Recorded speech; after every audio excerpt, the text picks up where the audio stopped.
Okay, so today we are going to study the topic consent under the chapter Medical Laws and Ethics in Forensic Medicine. So, what do we mean by consent? Consent is the permission or voluntary agreement or compliance given by the patient to the physician before proceeding with any kind of treatment or examinations on them. So it is a kind of permission given by the patient to the doctor. So what are the reasons for obtaining consent? So the reasons are to examine or operate or treat on a patient without a consent is considered as an assault. So we need consent to perform any kind of medical procedure on the patient.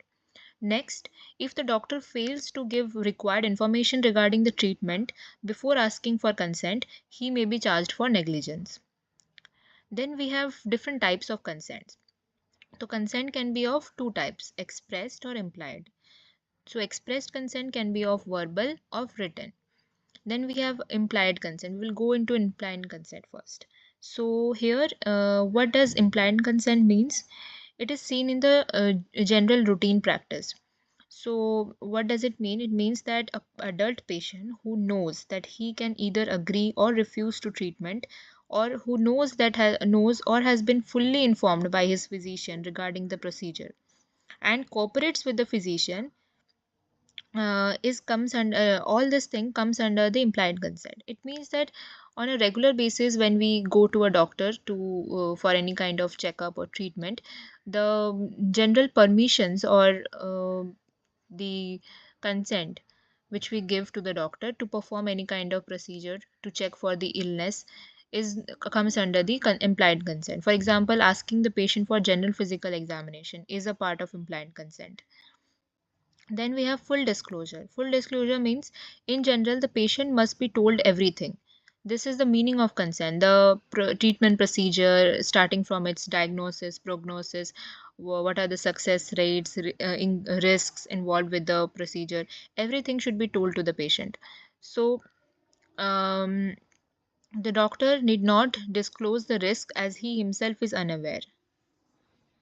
So here we need to think about the what is given in the books are I have written it over here, that the doctor need not disclose the risk he himself is unaware. So generally it is the duty of a doctor to check for the any kind of genetic defect is present or not, so that the patient might react to it, any kind of special test needed for the treatment procedure.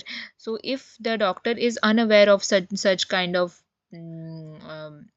reactions to the medication given by him to the patient for any kind of procedure, then it is not considered as negligence.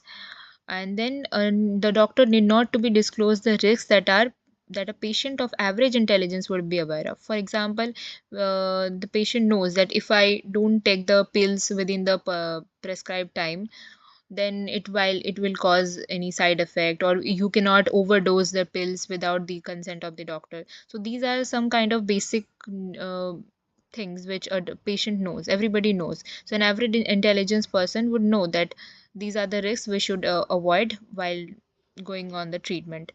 Then we have therapeutic privilege. Therapeutic privilege means it is an exception to the full disclosure. Means in full disclosure, it is said that the patient should be told everything related to the procedure. Now, here in therapeutic privilege, patients who are not mentally stable, who has psychosis or extreme psychoneurotic problems, and incapable of accepting the information given by the doctor, are comes under the therapeutic privilege. So, if possible, then the physician should explain the risks to the patient's next of kin. Um, okay, so that's it for today. In the next video, we will go with the informed consent.